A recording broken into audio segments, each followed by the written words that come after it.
Estamos todos? Todos têm o estudo de hoje, que se chama Seminário de Capacitação número 10. Todos? Seminário de Capacitação número 10. Esse é o 10º seminário que vamos celebrar.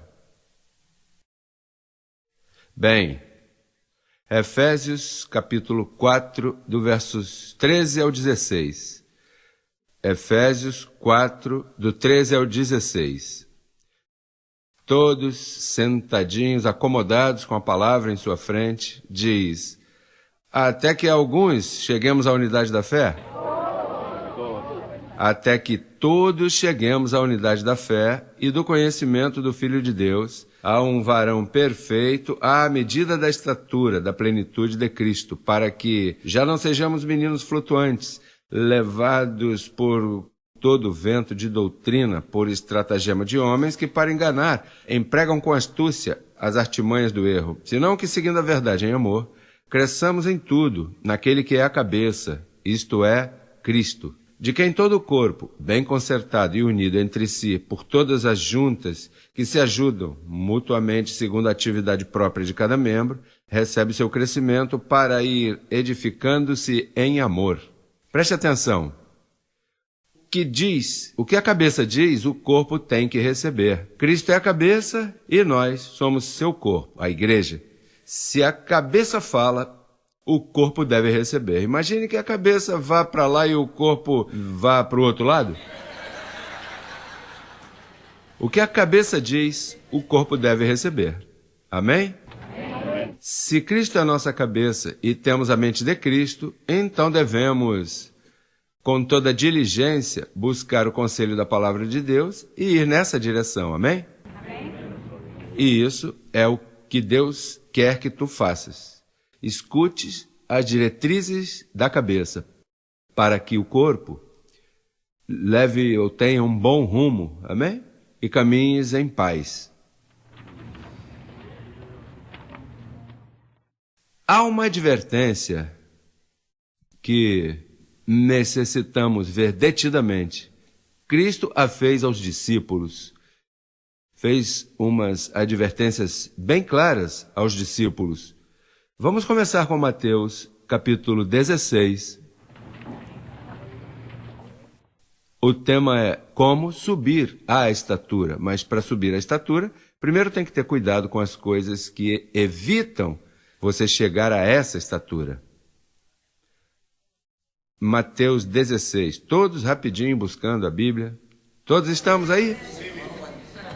Chegando seus discípulos ao outro lado, tinham esquecido de levar pão, e Jesus disse: olhai, guardai-vos da levedura dos fariseus e dos saduceus. Eles pensavam dentro de si, dizendo: isto ele está dizendo porque não trouxemos pão. Veja só onde é que estava o corpo, a cabeça falando, e o corpo, ele está falando isso porque não trouxemos o pão. Jesus vem e diz: guardai-vos da levedura. E então os discípulos estão aí pensando no pão. E não entendiam nada. Bom, por isso foi que Pedro pegou uma espada. E em seguida começou a cortar a orelha, porque estava em carne. As pessoas, quando não têm as diretrizes do Espírito, faz tudo em carne. E então diz, esse aí pensa isso, porque está dizendo isso por causa do pão. Mas veja o que Jesus lhes disse. Eles pensavam dentro, verso 7, eles pensavam dentro de si, dizendo: sabe que você pode pensar e falar por dentro? Eles pensavam, dizendo dentro. Que cuidado tens que ter com isso. Quando tu pensas e falas dentro, quando tu pensas dentro de ti, rapaz, dessa vez Deus não vai me ajudar. Você fala. Jesus tinha habilidade de ouvir as pessoas falarem por dentro. Ele ouvia as pessoas falando por dentro. Ele sabia quais eram aqueles que criam nele e os que não criam. Por isso ele tinha a arte e a habilidade de predestinar. Olha, você, filho de Abraão, vem cá, recebe isso. Era ele que sabia. Bom, a uns também disse: vocês sabem por que vocês não creem em mim? Porque vocês não são das minhas ovelhas. Vocês são filhos de seu pai, o diabo. Ele tinha a habilidade de dizer isso. Eu não tenho essa habilidade. eu posso recebê-la se eu subir à estatura do varão perfeito, à unidade da fé e do conhecimento do Filho de Deus. Olha, e chegará o momento em que poderemos entender com que pessoa estamos tratando, né? Um discernimento de com quem estamos tratando. Bom, isso é o que Cristo quer dar a essa poderosa igreja que está levantando nessa última hora. Ele necessita uma igreja que, quando ele fale a palavra, haja som claro de trombeta em tua mente e diga: eu sei do que ele está falando, porque você já sabe quem tu és. Precisa saber desde agora.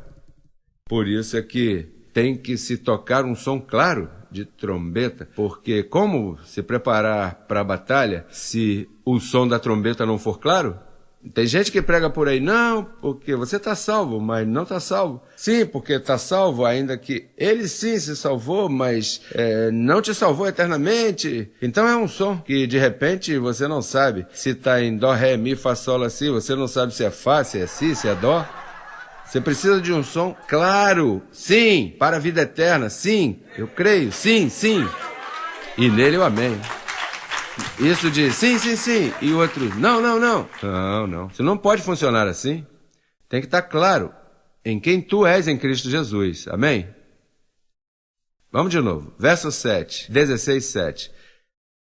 Eles pensavam dentro de si, dizendo: isto, ele diz, porque não trouxemos pão. E entendendo Jesus, lhes disse: por que pensais dentro de vós, homens de pouca fé, que não tendes pão? Não entendeis ainda, nem vos acordais dos 5 pães entre 5.000 homens? E quantas cestas recolhestes? Nem dos 7 pães entre os 4.000? E quantas cestas recolhestes? Como é que não entendeis que não foi pelo pão que vos disse que vos guardasses da levedura dos fariseus e dos saduceus? Então entenderam que não lhes havia dito que se guardassem da levedura do pão, senão da doutrina dos fariseus e dos saduceus. Você sabe quantos fariseus há hoje? Gente que não entende, estão na letra, pegando essa letra e, olha, se convertem em perfeitos fariseus. Se tu não recebes no Espírito, te convertes em um fariseu que não tens misericórdia nem de ti mesmo. Então, veja, vamos pegar isso aqui brevemente, né? Porque tem que pular logo a outro tema. Número 1, a doutrina dos fariseus e saduceus. Olha, hipocrisia, juízos, ira, falta de misericórdia. Isso é uma das características que acompanham uma igreja onde está o farisaísmo, o legalismo, hipocrisia. O pastor põe 3 meses de disciplina ao irmão que falhou. Logo, o pastor comete um erro pior que esse, e a ele mesmo não há quem o discipline, né? Então senão eles ficam sem igreja. Quem é que vai pregar no domingo? Muitas coisas que não estão em linha com a palavra do Senhor. Você vê muitas coisas. O que acontece é que tu és humilde e ficas calado. Não, porque tem que amar o pastor, tem que amar a igreja. E é verdade, mas dentro desse amor, eu chamo de amor mal guiado, ou amor sem ciência, o erro continua caminhando na igreja. Não, pastor, é que tem que ter misericórdia. Tem que ter misericórdia, mas pela verdade também. Que em nome da misericórdia, eu tenho escutado de gente que quando eu falo da disciplina de Deus e como Deus quer que a graça seja, aparecem, não, primeiro o amor de Cristo, e não adianta que você tenha conhecimento e não tenhas amor. Bom, mas é bom ter amor e também ter o conhecimento, você não acha?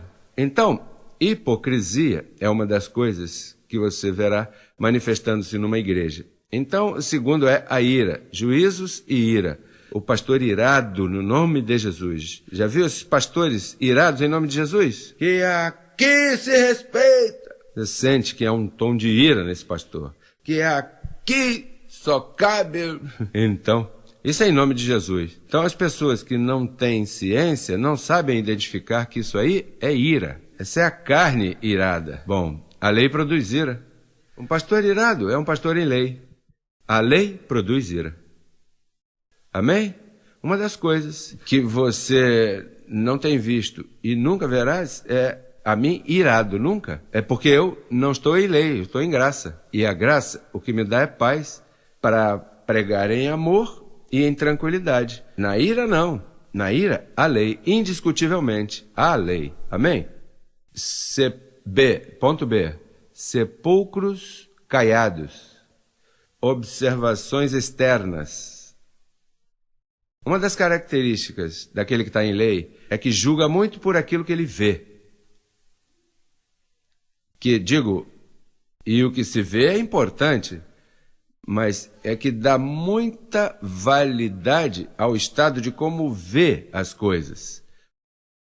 Paulo, uma vez, escrevendo aos Coríntios, disse: em breve vou visitá-los para ver a esses que se gloriam na aparência e não no coração, ou no espírito.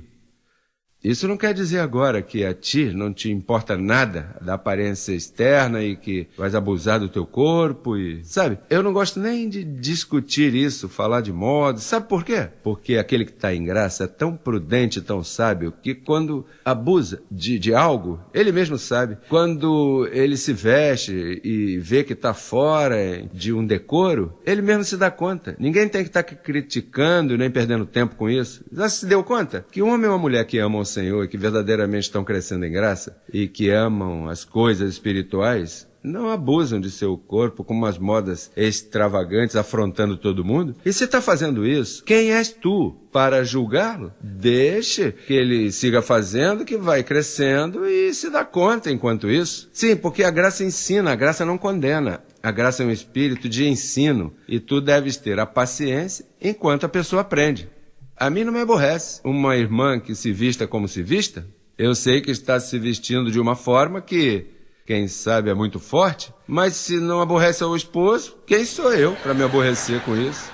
Por que eu tenho que me meter na vida privada? Eu não tenho pressa com ninguém. Tuas mudanças carnais não me interessam se chegam agora ou chegarão depois, porque eu sei que chegarão.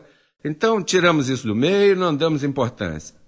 Para os fariseus, a aparência externa era muito importante, aparentar bem, ainda que por dentro eram sepulcros caiados. Isso é perigoso, muito perigoso. Ponto C. Autossuficiência. Eu jejuo, eu observo, eu cumpro, eu. Autossuficiência. Justiça própria. Rapaz, quando Paulo falou disso, ele disse: e ser achado nele, não tendo minha própria justiça, senão a justiça que é pela fé de Jesus Cristo. Filipenses 3:9. Então a autossuficiência é perigosa. Perigosa.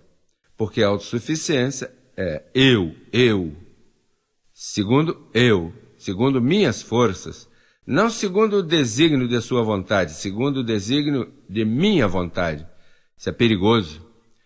Há perigo quando a carne está no meio, dirigindo e observam toda a tradição judaica. Não, isso é um Velho Testamento, Jesus. Não, Jesus se passava observando essas tradições. Ele não é Deus? Sim, mas olha, isso é a lei é de Deus, é santa. Mas por que você diz que nos cuidemos disso? Mas veja como jejuam.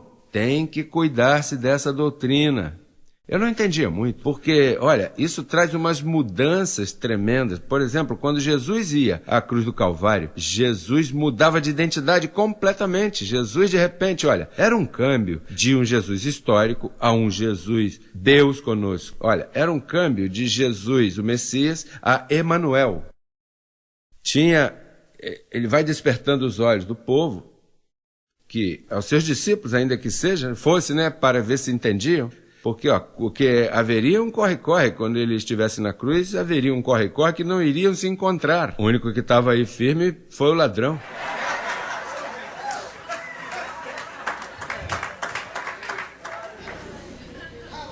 O que acontece a essas igrejas todas que estamos tentando, em começar com graça? Sem perceber, se meteram no Velho Testamento, lendo todas essas escrituras, e de repente, uma mistura de Velho Pacto com Novo Pacto, e a mistura. Isso não pode se misturar. Cuidem-se da doutrina dessa gente. Por que ele falou da doutrina dos fariseus? Porque os fariseus eram zelosos pela palavra de Deus. Não foi Paulo que disse que eu, quanto à lei, fariseu circuncidado ao 8º dia, da tribo de Benjamim, falando com autoridade. E disse por quê? Ele, olha, todas essas coisas eu tenho por esterco por causa da doutrina da graça. Então você tem que ter cuidado em toda essa doutrina que essa gente te apresentou. Não está vendo que essas pessoas eram fenômenos orando, orações compridas, fariseus orando, Senhor, e começavam um reconto dessa tradição de vossos pais, que olha, o que Cristo tinha ali era demasiadamente grande. Olha, se tu fores à lei, perdes a sequência. Por isso é que você vê que essas igrejas enfermas se passam fazendo viagens lá para Jerusalém. Já vê como é que estão esses velhinhos aí? Vão para Jerusalém para andar por onde ele andou. Grande coisa. Para andar por onde? Pelo Cristo histórico? Por onde ele andou? Por aí andaram muito. Por cima disso, já estragaram foi a terra toda. Tem gente que é bem tradicional, irmãos. Meu batismo, eu quero lá no Jordão, onde meu Cristo se batizou.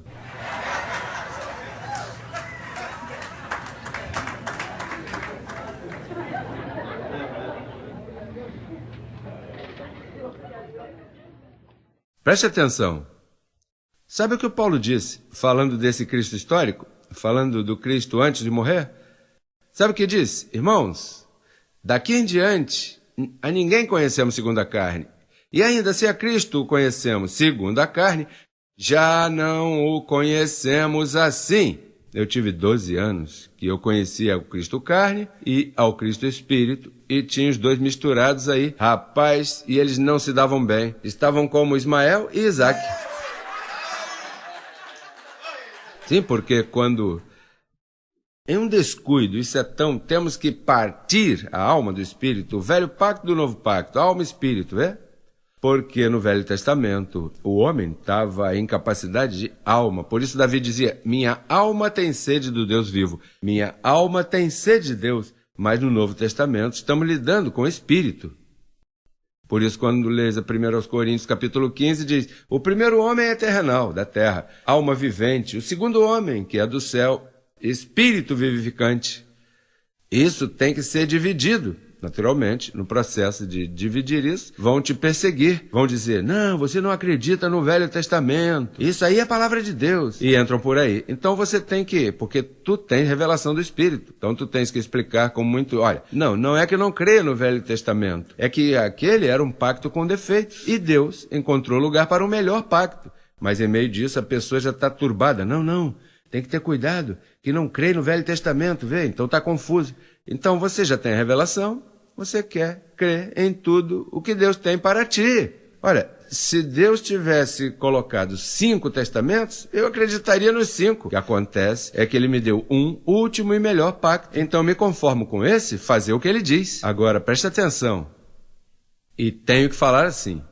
Tenho que falar como vou te falar agora. Sem modificações. Mesmo que você não me entregue mais nada, eu vou te dizer. Todas as igrejas atuais no planeta Terra estão contaminadas com a mescla dos 2 pactos.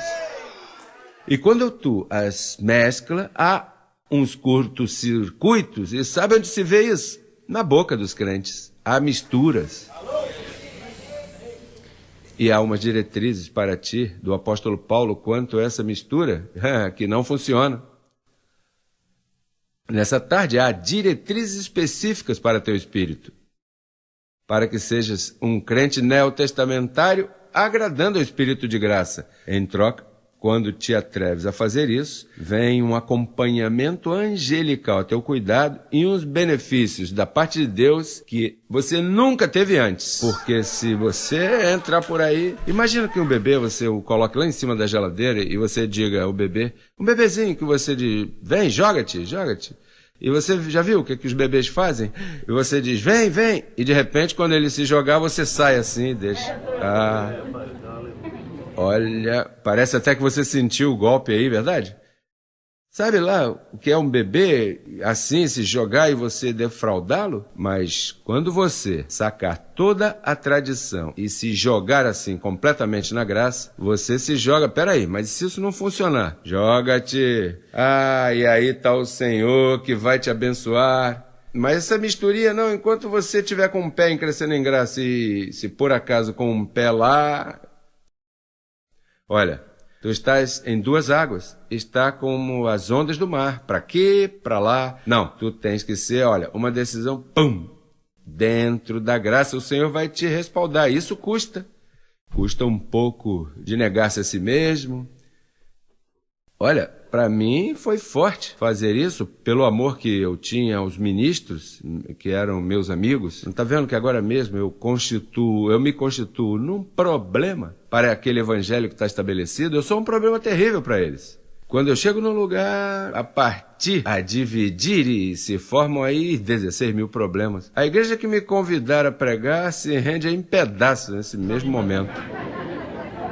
Você parte em pedaços. Já viu que a mim ninguém convida a pregar? Sabe onde eu prego? Aqui. Porque em outro lado, qualquer pastor, quem será o pastor agora mesmo que aí esteja na rádio, que diga, pastor, olha, você quer visitar aqui, fazer uma campanha, ainda que seja de meia hora? Porque, olha, tão logo termina a mensagem, verão, peraí, pastor, vai ter que mudar isso aqui, hein? Tem que mudar. Não, isso está estabelecido por quem? Pela Bíblia? Não, pela Bíblia não, pela nossa denominação. Não, eu quero que esteja por isso aqui, respaldado por isto. Então Jesus disse aos discípulos, que já os tinha preparados para enviá-los sozinho, amém? Então ele lhes advertiu, olha, em breve me vou, mas vocês têm que se cuidar disso. Não arraste isso para cá, para a igreja. Não tragam essas atitudes de jejum, de castigo corporal e aparência, porque agora isso aqui é um pacto interno, no coração, no espírito. O que eu trago agora é no espírito, é muito mais poderoso. Isso não lida com o de fora, isso se mete por dentro e o de fora muda automaticamente. Tem que ter cuidado, porque as pessoas estão muito apegadas ao de fora e podem colocar prioridade ao de fora e não ao de dentro, que é o que tem se passado aí. Cuidem-se dessa levedura, porque há levedura. Isso se pega. E sabe a quem isso se pega? Aos recém-convertidos.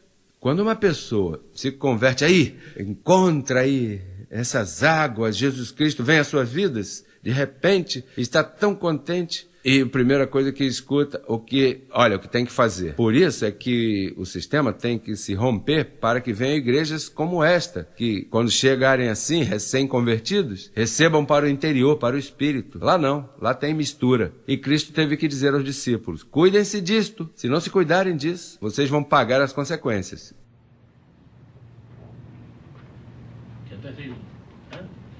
Vamos ver então as consequências. Resultados dessas advertências na vida de Pedro. Gálatas capítulo 1. Vamos a Gálatas. Cristo advertiu, mas Pedro não entendeu. Estava pensando que era pão. Vamos a Gálatas rapidinho para saltar a outra advertência. Essa aqui vocês já conhecem, mas é necessário repetir, né? Como dizem. Ainda que vocês já estejam confirmados na verdade presente, não me molesto de repetir-lhes as mesmas coisas, né? Vamos ver o processo paulino para repreender uma pessoa que está com mistura. O processo paulino, que é o processo que nós usaremos para repreender aos pedrinos. Porque há muitos Pedros. O pastorado está em Pedro, não chegou ainda em Paulo. Ou seja, tu e eu estamos fazendo a ponte para levá-los a Paulo, para que saiam da imagem do Cristo histórico que Pedro tinha. O Cristo da história, o Cristo da lei. E não é que haja dois Cristos. Você é um bom entendedor? Você me entende? Quantos dizem amém? Você não está entendendo mal, não, né? O Cristo, dois Cristo, esse homem está confuso, dois Cristo? Não, peraí, eu estou dizendo que Cristo primeiro veio numa etapa de cumprir a lei, mas uma vez tenha cumprido a lei, tenha tirado do meio, tenha te livrado da lei, então ele é Deus conosco. Por isso, quando Maria veio tocá-lo, ele disse: não me toque ainda, rapaz, porque eu não sou o Cristo que tu conheceste em tua barriga. Agora eu vou voltar para o lugar de onde eu vim. Calma, rapaz, isso mudou completamente. Você não sabe de quem sou eu. Eu sou o Criador do céu e da terra. O que acontece é que Satanás se meteu nesse mundo através do ventre de Eva. Satanás se meteu neste mundo através do ventre de uma mulher, de Eva. Quando Eva comeu, a concupiscência entrou e nos danificou a todos. Por isso ele veio, se meteu no ventre de Maria e agora tu comes o pão de vida e as coisas se acertam para você. Verdade que é assim? Não é?